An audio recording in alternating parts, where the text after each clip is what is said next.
Mnangagwa slammed for disregard of truth over 2008 poll killings. President Emmerson Mnangagwa has been accused of disregard of truth and refusing to take responsibility for political killings, torture, and abductions by government security forces and the ruling Zanu PF during and after the presidential election runoff in 2008.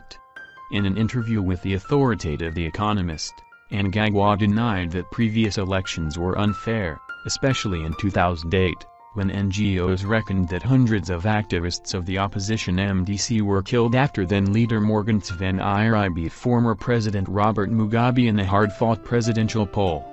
It was fair, very fair. Where is the evidence for violence? Not a single case was taken to the police, Mnangagwa told the English-language weekly magazine-format newspaper. Politicians, pundits, and people of all political stripes were quick to condemn Mnangagwa's comments on social media as a flagrant disregard of truth and decency that many said were undermining accountability for the atrocities. Human Rights Watch documented cases of violence during the 2008 elections, showing that the Zanu PF-led government was responsible, at the highest levels, for widespread and systematic abuses that led to the killing of up to 200 people, the beating and torture of 500 more, and the displacement of about 3,600 people. Analysts eviscerated Mnangagwa, accusing him of attempting to whitewash the killings in an extraordinary diatribe against a sitting president. Piers Pigu, senior consultant at the International Crisis Group, said, "Profoundly shocking and unpresidential." Analyst Maxwell Songwang said Mnangagwa is just being a politician. Did you expect him to say yes? Him and, now Vice President Constantino Chiwenga engineered a sadistic, pugnacious and vehement operation to unconstitutionally turn the Tsvangirai victory into a Mugabe result. He also knows very well that many cases were reported to police and also it was a waste of time to report cases to same police that were also allegedly implicated in the violence. He was just speaking as a politician. Nothing much to get from this. This was nothing but mere old and tired political banter.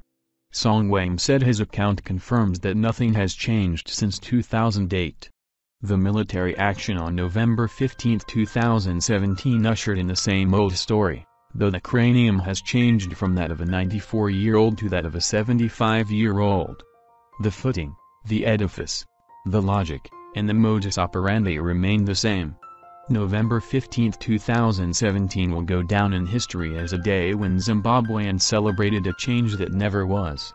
A tough lesson that not all change is useful. Postdoctoral research fellow at the University of Johannesburg and researcher Pedzira Uhanya told the Daily News Mnangagwa's statement shows he is not prepared to administer free and fair elections. The GNU came about because both O and SADC refused to recognize the outcome of the violent June 2008 elections. Most significantly, President Mnangagwa was in charge of the military onslaught against the civilian population in that disputed elections. Evidence of extrajudicial killings in Zaka, Mnangagwa and many other places where heinous crimes were committed by the security forces can only be disputed by those who were involved in the abuse.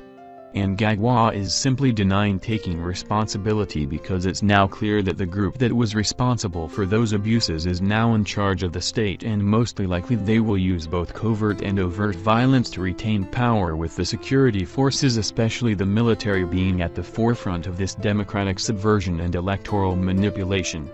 Therefore, if the 2008 runoff election was free and fair as Ed says, then maybe he wanted a second Gurhundi or Holocaust, he said.